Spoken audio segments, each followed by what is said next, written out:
Welcome, everybody. I'm so glad to see all of you. This is the first time we're having a reading like this in the Smart Museum. It's so beautiful, and it's such a pleasure to be here and to have words and images together, to have art and writing at the same time. That was our hope and dream, and it's particularly appropriate for this evening's reading and the wonderful book that we're able to celebrate this evening. So just to begin with, I want to say this is the New Voices in Nonfiction series. It's a program of the Creative Writing Program, and we're so happy to work together with the Feitler Center for Inquiry here at the Smart, and especially with Isa Lampa, and the Smart Museum of Art, and Michael Cristiano, and Dorian Nash, who've been so helpful to us in many different capacities. So welcome, everybody, and here we're ready to begin. Today, we're going to hear from two wonderful writers. Joshua Rivkin is going to read from his new book, Chalk, The Art and Erasure of Cy Twombly, which has just come out from Melville House Press. And he has chosen a student from our program here, Michael Fisher, who will be reading from his work. So we're very happy to have those two readers here. Joshua Rivkin. His poems and essays have appeared in The New Yorker, Slate, The Southern Review, The Virginia Quarterly Review, and Best New Poets. Chalk is his first book of nonfiction, and he has a first book of poems called Suitor, which is forthcoming in spring of 2020 from Red Hen Press.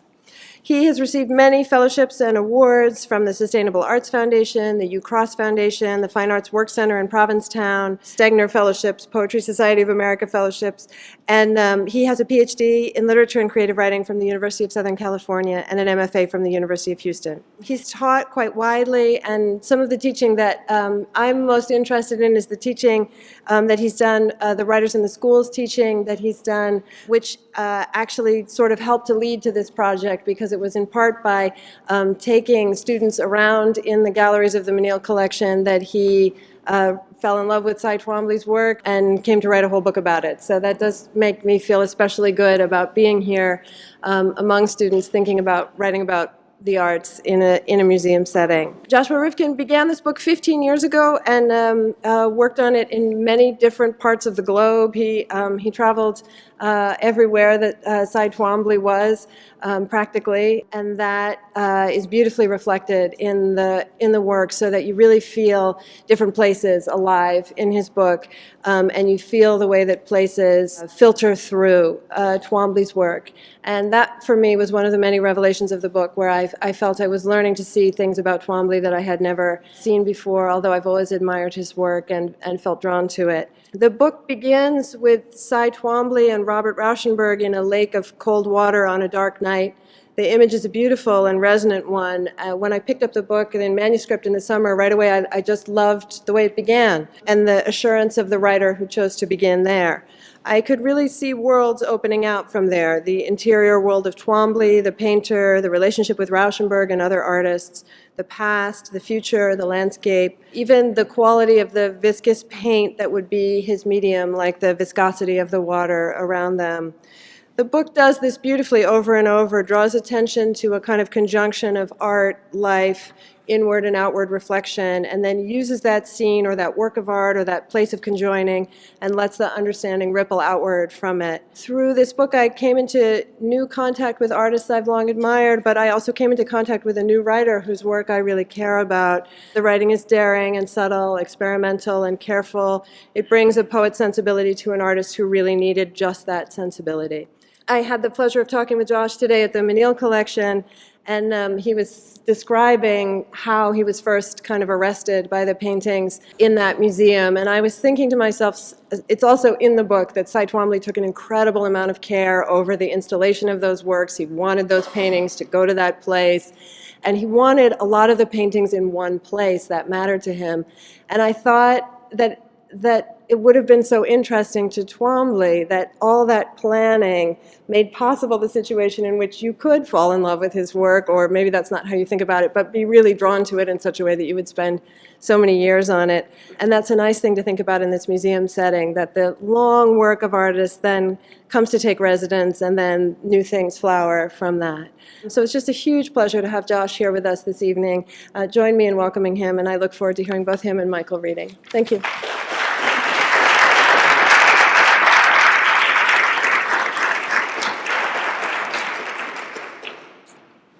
Thank you for that really very generous introduction. It's such a pleasure to be here. I'm just so grateful for Rachel and Starsha for just the warm, generous welcome, and the Smart Art Museum for having me. It's so nice to be in front of Mr. Flavin here. Thank you to the University of Chicago Creative Writing Program, and thank you for Michael for reading. So the book is called Chalk, the Art and Erasure of Cy Twombly. And for those of you who don't know, Cy Twombly was an American artist, mid-century, same generation as Jasper Johns and Robert Rauschenberg. And he's sort of best known for two kinds of canvases. Like one of these big canvases that sort of look like chalkboards and have these sort of loops of white. He's also known for using lots of poets and writers in his work. And that's sort of the way I encountered him at the Menil collection, was being drawn to the writers and artists that he used.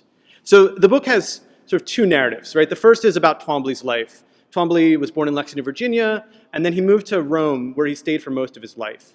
He was incredibly private. He only gave a handful of interviews in his lifetime. He only wrote one thing in the 50s. He married an Italian woman named Tatiana Franchetti, who was part of this very well-known Italian family, and they had a son, Alessandro. He also had a male partner who now runs the foundation. So that's one narrative, is Twombly's life and his work. The other narrative is my sort of investigation of that. Part of the question in the book is, how do you write about someone who isn't there? How do you write about someone who, in their lifetime, would give false answers to questions in interviews? How do you write about someone who you have their work, but you don't know who the person is? And so that's the sort of beginning question of the book. And so I'm going to read from two sections tonight. The first is a chapter called The Age of Alessandro. It's a chapter that is about meeting Alessandro Twombly, who is Twombly's son in Rome. The Age of Alexander. My life has become hopelessly and grandly spoiled. I am now the owner of a beautifully long, gray-eyed blonde son named Cyrus Alexander and an enormous 17th century palace near Piazza Farnese. Twombly wrote to his gallerist, Leo Castelli, shortly after his son's birth on December 18th, 1959. The son's first name, Cyrus, echoes his father's and his grandfather's nicknames, though Alessandro, like his father, doesn't go by his given first name. He goes by the Italian for Alexander, Alessandro. Against the excitement of Twombly's letter, his pride for his new son and home, the surprising shape of his Italian life, is the anxiety one senses in the painting The Age of Alexander from 1959. A title borrowed from Plutarch, Alexander is both Alexander the Great, the Macedonian king who stomped his way across Asia Minor, and Alexander the Small, the infant. This is his age, his kingdom and domain. The painting was created in a single day, Rome, New Year's Eve, 1959, the cusp of 1 year to the next, 1 decade to the next. To paint involves a certain crisis, Twombly wrote in that 157 essay, or at least a crucial moment of sensation or release. For hours, as streets filled with people celebrating the new year, Twombly painted and drew, filling the white void of the canvas with uncertainty and promise, new life, new age. Literary and historical and personal, The Age of Alexander is a massive work, 9 feet by 16 feet, full of white space between the delicate notational episodes and graphic outbursts. You can't take it as a whole. You have to see it in parts, fragments, textures, shapes, signatures. It's a work that's both wild abandon and careful mark, a space that's paradoxically full and empty. The painting with its little ideograms, its words in pencil, some drawn into smears of white wet paint, force the viewer to get up close, then pull away. Critic Brooke Adams, comparing the piece to the famous Alexander mosaic in title and subject, writes of the painting's deployment of graphic troops and the occurrence of pictorial skirmishes between paint and pencil that suggest a huge battle painting. The battles of the painting are both present, tense, and ancient, both public and private. Why should these things, when put together, add up to an art that you ache for, but can't fully hold on to, nor understand how he does it? Asked the artist Tacita Dean of Twombly's art. She writes, I don't know another visual artist who can achieve this, although sometimes writers do. Just as a good poem might be said to occupy more space than its words, Twombly's pieces and parts, the fragments of his making, add up to more than the sum of their parts. His canvases gather and build, multiply, progress. When you enter the Cy Twombly Gallery at the Menil Collection in Houston, The Age of Alexander hangs in the room immediately to the left. For years, I always turned right. The age of Alexander never called me, until it did. Now, I can't help but seeing how intensely personal it is, how it's a painting of struggle and questioning. Maybe it's we're partially blind to the world until it concerns us, a selfish need to see ourselves reflected and named, for our questions to be voiced. Maybe this is a painting for fathers, a mostly illegible manual of instruction for fears and worries and wonders. Twombly's work resists an easy reading. There's always some intention that stays submerged, guarded, a personal dictionary in a strange, lost language. Something always seems left out, writes one critic, blurred, made invisible, but only just so that even that invisible something that should hide is intentionally visible. As true for the work as the man, there and not there, said and unsaid. Even still, there's a feeling that's hard to put into words, in art you ache for, but cannot fully hold on to nor understand. Yes, it's a painting in which his son Alexander is named explicitly, but the sources of Twombly's work overlap and radiate. The Alexander mosaic, Alexander the Great, Mallarmé, and Sappho, Rome. I met Alessandro in Rome for the first time in the spring of 2014. A quiet restaurant near the Spanish Steps, white tablecloths, and waiters in starched black aprons. Past the death rooms of Keats enshrined in velvet and ether. Past the shop windows glimmering with Prada handbags. The Pension where Twombly and Rauschenberg first stayed is a block away. The ghosts of the past collide with the commerce of the present, a tidy tagline for the state of modern Rome. Tables of lawyers and bankers and businessmen on their lunch hour talked in low voices. As I looked across the table, I tried to see his father's face, and in certain moments I did. An artist like his father, most of Alessandro's paintings are of large flowers, bright pinks and oranges and reds. They resemble his father's late work, with their fluorescent petals and stems, their huge gestures. And like his father, he works in sculpture too, forms that evoke bulbous reefs or wasp hives. Did the father borrow from his son, or did the son borrow from his father? It's a question I can't answer, though I've heard both versions. Alessandro shares with his father a far-off look, a sense that more is thought than revealed. What Alessandro knows about his father and what he's willing to say are not the same. Talking to Alessandro is what I imagine interviewing Sai would be like. Questions are unanswered, and answers digress from the self. When Alessandro talked about his farm of hazelnut trees and olive groves, a gentleman's estate an hour outside of Rome, his eyes brightened. Hazelnuts, he told me, can be only grown in certain volcanic soils. He's a man of small facts, little gems of knowing, though he carries himself in a way that is modest and unassuming. A friend in Rome described him as shy, but that's not the word that comes to mind. Restrained, perhaps, shadowed. He doesn't say much, his wife told a reporter with masterly understatement. There's something unassuming about his manners, and yet he ordered the waitstaff with the confidence of a man who wants what he wants. He is not someone who looks at prices on a menu. On the one hand, Alessandro sees his father clearly, of his restlessness, his moves, Rome to Bassano, Gaeta to Lexington. Sai wanted to create a new world in each of these places, the utopia of new beginnings. No place is home, no place is not home. I don't want to get into my father's head, Alessandro said, when I asked if he knew why Sai stopped speaking to his friend Betty Stokes. Curiosity doesn't drive Alessandro, though not because he's not thoughtful. Perhaps the fame of his father makes asking these questions unimportant. Perhaps these are questions he stopped asking years ago. It's not that Alessandro isn't being honest or is evading the truth. It's more like he's built a wall around the pains of his youth, the difficulty of being born into a world where you, as a child, don't fit. I recently met a young writer, the son of a famous novelist, who carried in his handshake the jittery anticipation that you'd ask about his last name, or that you knew it already and had judged him the lesser writer. Every artist, I think, feels belated, that he or she has come late and must live in the shadow of the past. To be the child of a great artist is a particular kind of burden and privilege. Just as Cy Twombly would always be his father's son, little Cy or Cy Jr. to the older folks in Lexington, Alessandro can never not be the only child of Cy Twombly. When he is described as a painter, as in Alessandro, who's also a painter, collects iris tubers, the word also or to always appears. I think of the story Twombly told Dadi Kajajian in her 1994 profile of the artist. At lunch, while children dashed around the tables of the restaurant, Twombly said ruefully, "Alessandro was such a good child. If you sent him out, he'd send a note back saying, 'I'm in the garden.'" I'm unsure how to read the writer's judgment of the story as being told ruefully. I can't help but think of Twombly's own father, his lifelong athleticism and love of sports, and his son, who wanted nothing more than to be an artist. What kind of son did Twombly wish for? What kind of father did Alessandro want? Twombly's life before the birth of Alessandro and the life after wasn't very different. He traveled, he painted.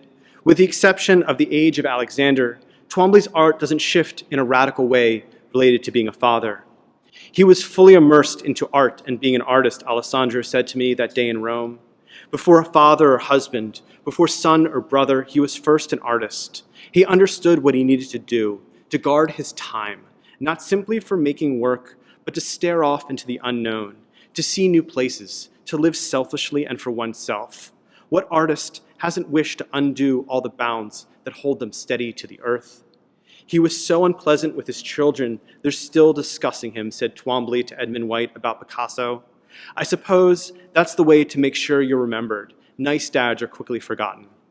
Twombly was neither the terrible father that Picasso was with his children, nor is he the forgotten nice dad either.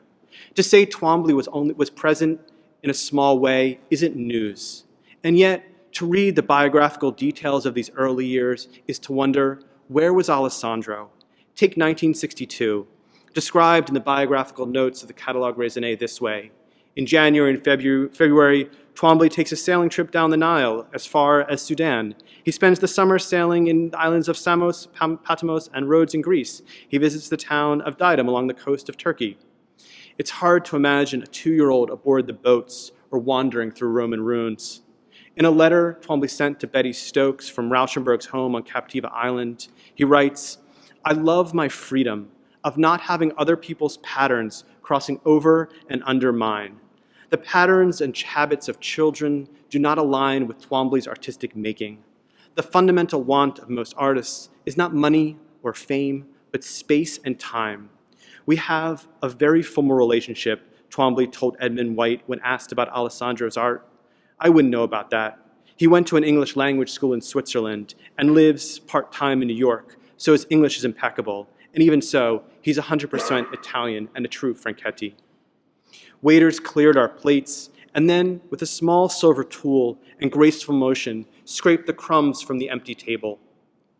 Alessandro promised at some point to take me on a tour of Upper Lazio to see Twombly's country house and studio in Bassano, and the other sites, Violante and the gardens of Balmzaro. It's hard to know if he was being genuine or just polite.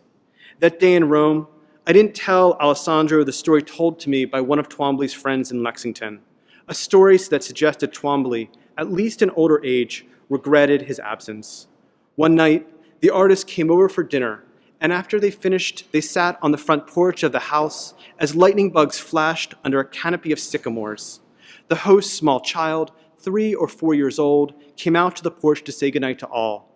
The father gathered his son in his arms and took him upstairs, his bedroom just above the porch, and tucked him into bed. When he returned to his drink and their conversation, Twombly pointed up to the boy's bedroom and said, of his own son, of Alessandro, "I don't know where he slept." And so months later, I did go with Alessandro to Bassano, which is a house that Twombly had in the countryside of Italy. It's a small hill town, really isolated. And it was the place where he moved there in 75 and started going there in the summers. If you've ever been to Rome in the summer, it's miserable. It's really hot. And so you go up in the hills to be nice and cool. And so Bassano is the place where Twombly made most of his work for about 15 years or so. And it's a 15th century house that he restored. And so I'll finish with a short excerpt from going to the house with Alessandro. I followed Alessandro through the maze of the house at Bassano.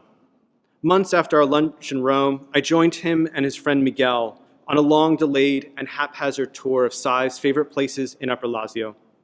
Before we went inside, Alessandro asked us to not take photographs out of respect of the wishes of Sai. Alessandro led us up and down stairs, Passageway to passageway, from empty room to almost empty room. All the walls were bare, dirty white and stone. A layer of dust coated every surface. It seems now like a dream, a sight I can't return except in fragments. The notes I took, the memory I still feel, a damp rot at the tip of the tongue, the nearly chilled air inside the rooms, a feeling of awe. Runes inside runes. The bust of an emperor, an unfinished driftwood sculpture, an empty bed, a broken chair, the torso of a Roman general with a carved pendant of Medusa's head on its stone armor. Look, you can see it was underwater, Alessandro said of one statue, a woman's robed body worn down and smooth, her head and arms missing. Sai and his brother Giorgio Franchetti carried these heavy pieces together as they went from abandoned villa to abandoned villa, searching for old Roman objects to fill this space. I touched the ridges of her robe, like small waves, an act forbidden in museums and yet longed for, this need we have not only to see, but to feel and touch. There were no tapestries on the wall, bright narratives of war to turn over. Turn it over. The first instruction and instinct of the artist and art historian when encountering a tapestry, to see the damage of air and smoke, smog and ash, insects or water or light, the colors that still might hold their brilliance on the tapestry, the coral red wings of a dragon, the foam green hills rolling away, the soldier's black flag, the azure sky, radiant blue, time, its own loom, pulling apart the weft, its own dyer's hand, taking back shade and color. Twombly's photograph, Interior, Bassano and Taverna, 1985, opens a world and confirms a hunch about the wall hangings that once filled these rooms, a conversation between Twombly's work and those 15th and 16th century tapestries he bought for a song in Paris. These wall hangings, proof of a maker's hand, with their threads and narratives of ancient wars and myths, perhaps offered Twombly a way back into the stories that had been erased for a time by the blackboard paintings. Similar in scale to his blackboard paintings, these nomadic murals, as Le Corbusier described the tapestry, resonated with Twombly's life, his continual motion and restlessness. In the photograph Interior, one of Twombly's later pond paintings, a deep and lush green, propped on a chair, sits in front of a tapestry. A white sculpture of Pan in the foreground of the photograph and wood beams above. The painting transforms into a pattern imposed on the tapestry, almost like a Persian rug, a blurring and blending of layers. There's something genius about the photograph, a dialogue between tapestry and painting. In the background tapestry, one can make out two horses and a rider with his arms raised, and a man with an iron helmet, a war story. The photograph, taken with a Polaroid camera by Twombly, replaces a field of depth with flatness. The colors so muted, one could easily mistake the vivid green for a dull black. One could forget how luminous, canary yellow, blood red these tapestries were. In another photograph taken at Bassano, some of his best photographs were taken here, little dramas of shadow and light, out-of-focus patterns and shapes, recreations of art history, Vermeer's open window, Rembrandt's faded corners. Twombly has replaced the green painting in front of the tapestry with a thin, tower-like plaster sculpture. These wall hangings are turned into a theater stage for Twombly's own works, the angle of view through a doorway, casual-like, as if walking from room to room, and then suddenly one catches something from the corner of their eye and can't let it go. Extraordinary people, my mother and father, Alessandro said, as he described their isolated lives at Bassano. With the exception of a few people in town, Sai and Tatia were here alone. Nicola de Rossio's name wasn't mentioned. I know he was here too, at least for some time. If the house at Bassano was a family project, found by Tatia, restored by Giorgio, and part of Twombly's vision of a life away from Rome, Nicola's place in these discussions and restorations is harder to see. That's what I thought at the time. In a long, rambling letter from the winter of 1971, Twombly writes to David Whitney that the house was under contract. It was Nicola who helped navigate the tricky waters of Italian bureaucracy, forms and paperwork and complicated tax law. It isn't anything special inside, writes Twombly in that same letter, sort of grand outside, which I prefer the other way around. Tatia likes it for the good mountain air, Giorgio because he thinks of a garden on a rocky hill and back, and Nicola because it's like nothing at all. Here they all are, wife and brother-in-law and Nicola, each finding something in this almost-to-be country house. Their domestic lives, extraordinary and unremarkable, captured in a list of what they each might find in their country escape. This house, in the words of Miguel, was like a sculpture. Square stone door frames, thick timbers high above us, and the cool, expansive emptiness of the water cistern. The place did feel like one of Twombly's own sculptures, simple and imperfect, these fragile plaster monuments and rough chariots. To think of sculpture here is apropos. After a silence of 20 years at Bassano, the artist began making sculpture again. I found myself, he said, of this return to working in 3 dimensions, in places with more material. I found all kinds of material to work with. As always, a sly reply, a double play of finding himself physically and metaphorically. One summer, when Cy was 10 or so, his uncle bought an island off the coast of Maine. His uncle and his family lived in a covered barn on one side of the small strip of land while clearing the stands of pine trees to sell to the paper mill. The abandoned Maine house had long ago fallen to ruin. The roof opened to sky in patches and the windows cracked or missing. That island house was a miracle. Rooms into rooms, yellowing sheets covering the furniture, the smell of sawdust and rotting leaves, and the honeysuckle air of summer.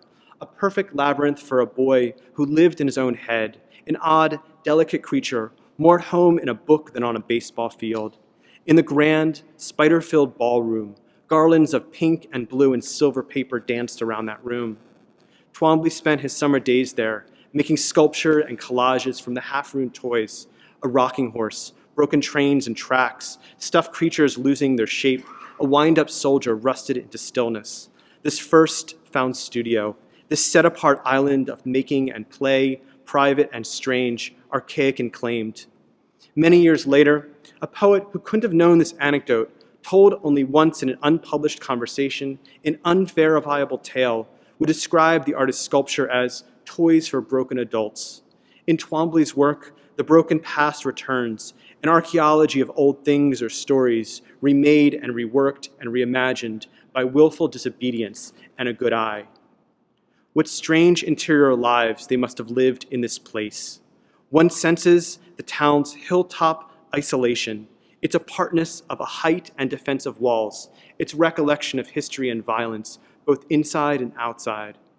Alessandra opened the doors ahead of us, then closed them behind us, like an elaborate religious ceremony, a hovering silence and odd reckoning of things greater and mysterious. He led us upstairs to what was once the sitting room, a set of bedrooms situated off this open space. One probably belonged to Cy. The other, though Alessandra doesn't say it, was where Nicola slept. Both are empty except for their single beds. In what was Tatia's room, tattered books and yellow paper stacked indiscriminately on the bookshelf behind the bed. In my memory, the bed was half made, as if she'd just gotten up to get coffee or open the blinds. Dust made its claim on everything. I wished I could have taken a photo, something to re-see, remake that room again in the present. My notes as I walked through that space trying to record a vague, imprecise feeling. Intimacy, I wrote. Warmth, I wrote. My sense, wrong in fact, that she had just left. No one had slept there for quite some time. Through the rooms of the dead we walked at Bassano, seeing their spaces, as if we might inhabit their past lives for a moment, as if they could whisper to us their bright secrets. I know the foolishness of wanting to find here anything more than dust and mold and broken abandoned things, and yet I touched the edges of the bed in the room where Cy slept, touched the dust on the shelf of Tatia's bookshelf, touched the holes in the wall, those spaces where nails tacked canvas. The desire to touch, writes John Berger, is partially the desire to lay on hands, to take. In the lush stillness of Bassano, I felt suddenly and inexplicably sad. I imagined this house once filled with life, the slow and daily business of making art, of the days when Tatia toured the hills of the countryside in her Alfa Romeo, finding wildflowers to fill a small glass vase in her room. We descended the stairs, retraced a route through the house and back outside. Below us, terraced fields and farmhouses and an old church of stone. The sky was an expansive blue, this ire, this crow's nest, this mountain villa in the days when letters arrive slowly or not at all. What's hardest to see from this angle of history and time is the joy of this place, the other side of the tapestry, alone and together, Sai and Tatia and Nicola. Hours before we arrived at Bassano, we'd all walked together through the gardens of Violante, a Renaissance estate of manicured hedgerows and cascading water. The babble of intricate fountains filled the air, not like song but speech, untranslatable words. Just ahead of me, Alessandro, his shoulders sloped, a body carried like a difficult weight, put his hands into the water. A gesture I imagined Sai doing, this small, unexpected act, as if there was no one else here, and done simply for the pleasure of touch. I did the same, putting both my hands in the small river flowing from one fountain to the next, then down into the soft moss growing at the bottom, colder and deeper than I expected. Thanks.